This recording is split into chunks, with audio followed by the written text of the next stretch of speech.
Bradford Young Curators programme started when we put a call out to young people in Bradford. Were they interested in how to put together exhibitions, what goes on behind the scenes, how you collect and select photographs? We got this amazing group of 9 young people, and they are the core of Bradford Young Curators. Amina's very talented. She's a brilliant photographer. She's a very calm presence in the group. You think of Zara and you think green. I just think green. She loves green. But she is also an amazing photographer as well. Ramla, great artist. An amazing illustrator and painter. Seen a lot of her work. They're amazing. Lauren, great, very switched on. Always a great laugh. She is always great at giving another perspective. Mia is an amazing writer. Intelligent, creative. Great with words. Louis is an amazing photographer. He's very creative. He brings a lot of calm energy to the group. Esther's amazing. Pretty great music taste. She has great hair as well. And she loves Guinness.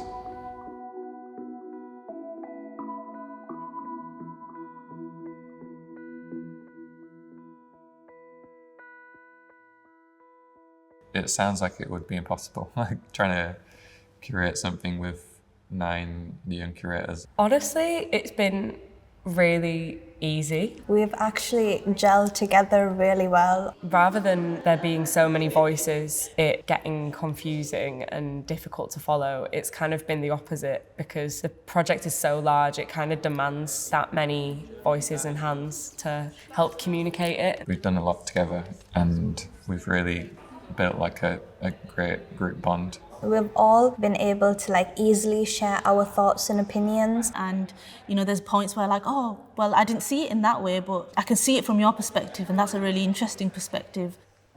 It's an exhibition that's celebrating families in Bradford. It has 2 strands to it. One is the archival imagery that we've collected and sourced from loads of different community groups within Bradford. And alongside that, we've also had work from 5 commissioned photographers. 3 were local photographers from Bradford and 2 national ones. Who have been commissioned to create bodies of work that explore family in different meanings of the word. Yeah, it was a really interesting experience seeing how people interpreted what family meant. We had conversations around what my kind of approach would be, and I was really interested in broadly approaching family.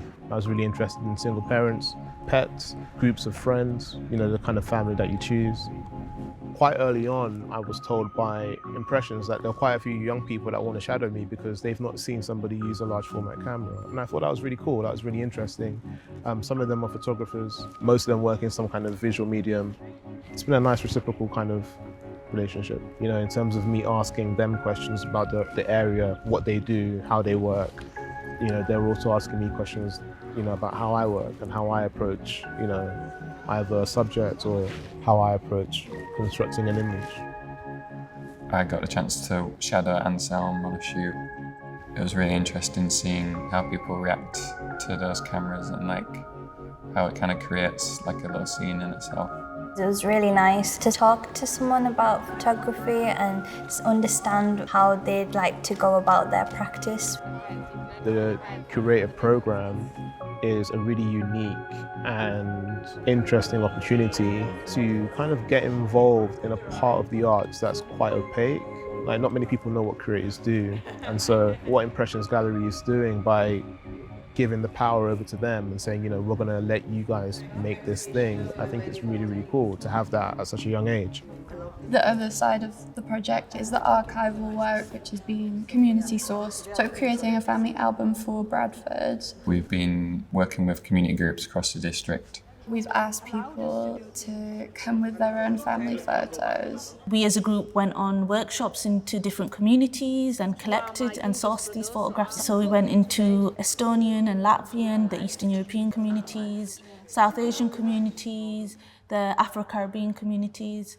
We'd sit there, talk to them, hear all their stories. And it's just really interesting to hear them talk through and to see someone's life through photos. When they see the exhibition up and running, we want them to be proud as well and happy that we're, showcasing and sharing their personal histories.